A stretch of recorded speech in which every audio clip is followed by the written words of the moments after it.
teman-teman, saya Nurzakia Chandra Maslami, mahasiswa jurusan Farmasi Universitas Buana Perjuangan Karawang yang akan memberikan edukasi terkait penyakit Bell palsy.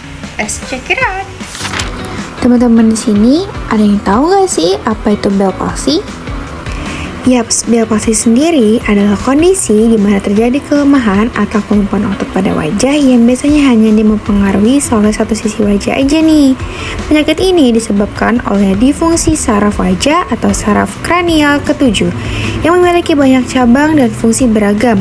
Sifat ini mengontrol otot ekspresi wajah, termasuk kedip dan menutup mata, serta mengirimkan impuls saraf ke kelenjar air mata dan kelenjar air liur, serta mempersembahkan sensasi rasa dari 2/3 anterior lidah. Biasanya kondisi ini menyerang satu syaraf wajah yang mengakibatkan pembengkakan yang memicu kompresi saat saraf keluar dari tengkorak di dalam kanal tulang yang sempit. Nah, sebagian orang awam mengira Bell palsy itu disebabkan oleh karena faktor angin, namun nyatanya itulah salah. Nah, biar kita nggak bingung lagi, kita dengar aja yuk penjelasan terkait penyebab Bell palsy menurut Dr. Vicky Yombana. Bell palsy paling sering disebabkan karena virus. Jadi kalau memang masih banyak yang beranggapan Bell palsy karena angin, itu adalah suatu hoax, yaitu mitos. Jadi sebetulnya paling sering disebabkan karena virus. Virus yang menyebabkan peradangan yang mengenai telinga bagian dalam. Di situ lewat saraf nomor 7 yang mempersarafi wajah. Maka apabila terjadi jepitan karena peradangan tersebut, wajah sesisi itu menjadi lumpuh. Jadi obatnya adalah anti radang dan antivirus. Kalau tadi kita udah ngebahas tentang penyebabnya, kali ini kita akan membahas tentang gejalanya.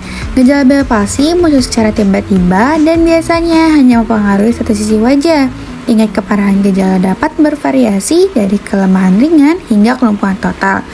Berikut ini adalah gejala-gejala yang mungkin dialami oleh penderita Bell palsy, yaitu sulit tutup mata, sudut mulut turun, kesulitan makan atau minum, gangguan indera perasa, mata berair atau kering, nyeri belakang telinga, sensitif suara yang biasanya hanya satu sisi wajah saja, berbeda dengan stroke ya. Pengobatan Bell palsy sendiri ada tahapannya loh. Ketika kamu pertama kali menyadari kamu terkena Bell palsy, segeralah konsultasi kepada dokter. Lalu konsumsi obat sesuai resep yang telah dokter resepkan. Lakukan fisioterapi wajah atau terapi latihan ekspresi wajah seperti A, I, U, E, O, atau mengangkat alis. Perawatan mata, karena biasanya penderita Bell palsy sulit untuk menutup mata karena faktor saraf yang kaku, sehingga pengobatan mata itu sangat penting ya untuk memberikan obat tetes mata. Lalu kamu bisa terapi wajah dengan menggunakan sinar infrared, electrical stimulator therapy, atau kamu bisa memijit-mijitkan bagian wajah yang kaku. Lalu konsumsi makanan yang baik untuk tubuh agar imun kamu tetap dalam kondisi yang baik. Berikut ini saya akan memberikan video terkait interview kepada pasien yang pernah mengalami Bell palsy. Halo semuanya, perkenalkan nama saya Nurzakia Chandra Maslami. Di sini saya akan menjelaskan terkait penyakit Bell palsy. Kebetulan di sini saya berdatangan salah satu pasien yang pernah menderita Bell palsy. Boleh diperkenalkan terlebih dahulu namanya, usia, tempat asal tinggal, dan kesibukannya saat ini. Oke, perkenalkan nama saya Agus Salim. Usia saya itu 27 tahun. Untuk tempat tinggal saya di Bekasi, tepatnya di Tambun. Dan untuk kesibukan saat ini saya sedang bekerja sebagai wirausahawan. Baik, pengalaman pertama kali Anda mendapatkan penyakit Bell palsy itu seperti apa sih? Jadi itu ceritanya saya juga nggak tahu ya, bingung gitu kan. Penyakit ini tuh kayak tiba-tiba gitu. Malamnya tuh saya nggak kenapa-napa. Nah, setelah pagi saya bangun, saya merasakan kaku di sebelah kiri bagian wajah saya gitu. Terus saya sambil bercermin gitu, saya melihat ternyata untuk senyum juga nggak bisa gitu, kaku. Terus saya berinisiatif untuk mengompres dengan air hangat. Ternyata belum ada perubahan juga. Lalu saya inisiatif untuk konsultasi ke dokter gitu. Nah ternyata didiagnosa sama dokter itu terkena penyakit Bell palsy ini. Baik, setelah Anda terkena penyakit Bell palsy, dokter menjelaskan nggak sih faktor-faktor apa yang menyebabkan Anda bisa terkena penyakit tersebut? Menjelaskan dokter sih, cuman menurut beberapa penelitian gitu, kalau kata dokternya mah Bell palsy ini tuh karena imun yang kurang stabil gitu, jadi bisa menyebabkan terkena Bell palsy ini. Oke, setelah Anda konsul dan didiagnosa sebagai penderita Bell palsy, penanganan apa yang Anda lakukan saat di rumah sakit?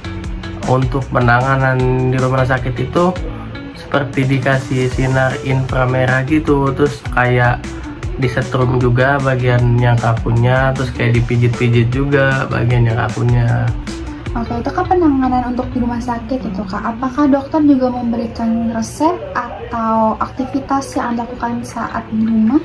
Untuk di rumah kebetulan dikasih obat dan juga vitamin, dan dianjurkan juga oleh dokternya tuh kayak latihan vokal huruf A, I, U, E, O. Terus juga dianjurkan untuk latihan mengangkat alis gitu. Terus dianjurkan juga untuk mengunyah permen karet. Tujuan untuk mengunyah permen karet itu apa ya? Nah tujuannya itu kayaknya mah untuk supaya si ini tuh nggak kaku gitu. Jadi kayak kan ngunyah, nah kayak supaya nggak kaku si rahangnya. Oke, kalau boleh tahu berapa lama Anda terkena Bell palsy ini? Untuk terkena Bell palsy ini tuh kurang lebih sama masa penyembuhannya ya sebulan lebih lah.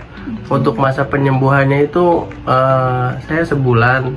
Jadi tuh tahapannya tuh sebulan ada 2 kali tahapan. Nah 1 kali tahapannya itu ada 6 kali pertemuan. Jadi kalau di total itu sebulan ada 12 kali pertemuan. Nah seminggunya itu 3 kali gitu. Oke, kan tadi Anda menyebutkan kalau Anda itu sebagai wirausahawan atau pekerja gitu kan. Ketika Anda melakukan terapi itu, atau apakah mengganggu kegiatan pekerjaan Anda? Tentu mengganggu sama sekali, apalagi kan kayak penyakit ini kan datangnya tiba-tiba gitu, nggak ada gejala apa-apa. Tapi untungnya saya mempunyai atasan yang sangat baik hati gitu, memaklumi keadaan saya gitu. Jadi atasan saya memerintahkan saya untuk fokus aja untuk penyembuhan masa sakitnya ini gitu, supaya nanti ketika masuk kerja lagi udah sehat lagi gitu.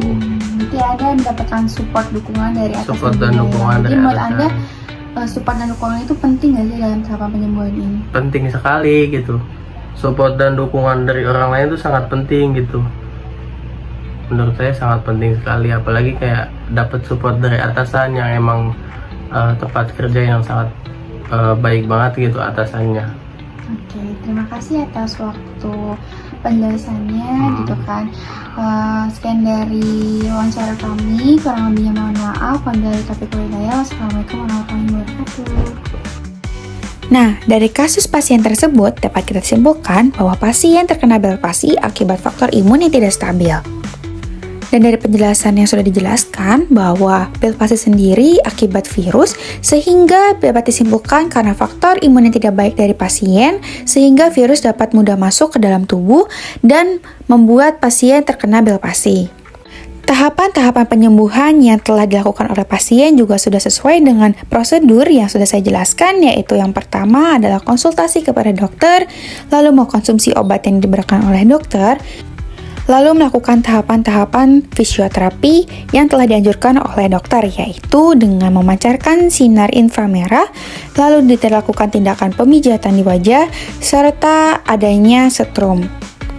Lalu tambahan dari pasien sendiri yang dianjurkan oleh dokter dengan melakukan tindakan mengunyah permen karet untuk melatih otot wajah agar kembali seperti semula, serta mengkompres bagian wajah dengan air hangat, lalu memijat-mijat halus wajah agar tetap simetris.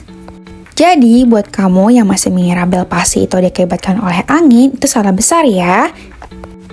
Semoga video edukasi yang saya berikan bisa menjadikan edukasi buat kalian untuk memahami lebih lanjut terkait penyakit Bell's palsy agar tidak salah informasi lagi ya. Mungkin itu saja video edukasi yang bisa saya berikan. Mohon maaf jika ada kesalahan dalam berbicara atau penjelasan. Wabillahi taufiq wal hidayah. Wassalamualaikum warahmatullahi wabarakatuh. Terima kasih semuanya.